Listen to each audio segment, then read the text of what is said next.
రష్యాలో ఉన్నటువంటి ముడి చమురుని ఇండియాకి తీసుకొచ్చి ఇక్కడ శుద్ధి చేసి దాన్ని తీసుకెళ్ళి అమెరికాకి అమ్మితే కొనుక్కుంటుంది. రిలయన్స్ వాళ్ళు అమ్ముతున్నారు, కొంటుంది. 2,10,000 కోట్ల రూపాయల వరకు ఇప్పుడు కొన్నది అది. అదే సందర్భంలో రష్యా ఆయిల్ని కొంటున్నటువంటి దేశాల మీదన ఇప్పుడు చైనా కొంటుంది, దాని మీద టారిఫ్లు తక్కువ కానీ మన మీద వేస్తాడు.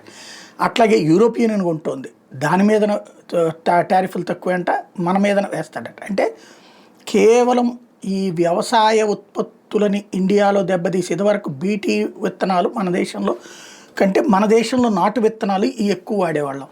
బీటీ విత్తనాల ద్వారా వాటిని మనకి మొదట్లో తక్కువ రేటుకి ఇచ్చారు.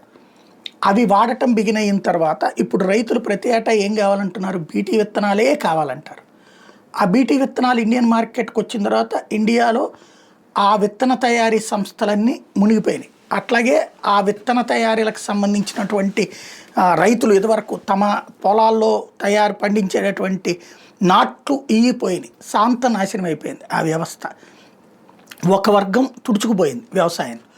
అట్లాగే ఇప్పుడు నిదానంగా మిగతాది అటు పాల ఉత్పత్తులు కావచ్చు, వ్యవసాయ ఉత్పత్తులకు సంబంధించి వాళ్ళు ఇతర తీసుకొస్తున్నటువంటి కానీ ఇండియా మీద రుద్దేటటువంటి ప్రయత్నం చేస్తున్నారు. దానికి మోడీ ఒప్పుకోవట్లేదు. అవి వస్తే ఈ దేశంలో ఉన్నటువంటి ప్రధానమైనటువంటి రంగం కొలాప్స్ అయిపోతుంది, వ్యవసాయ రంగం అన్నటువంటి. రైతులు సర్వనాశనం అయిపోతారు. ఆ ఉద్దేశంతో ఆపుతూ ఉంటే దాన్ని కాస్త టారిఫ్ల మీద టారిఫ్ల పేరుతో వేధిస్తున్నటువంటి ట్రంప్ పోనీ నిజంగా ఆయిల్ కొన్నందుకు అనేటట్టయితే ఇజ్రాయెల్ మీద యాక్షన్ తీసుకోవాలి, యూరోపియన్ యూనియన్ మీద యాక్షన్ తీసుకోవాలి, చైనా మీద యాక్షన్ తీసుకోవాలి, అమెరికా తన మీద తనే శాంక్షన్ చేసుకోవాలి. కానీ ఒక్క భారత్నే వెంటాడుతున్నటువంటి పరిస్థితి అయితే కనబడుతుంది.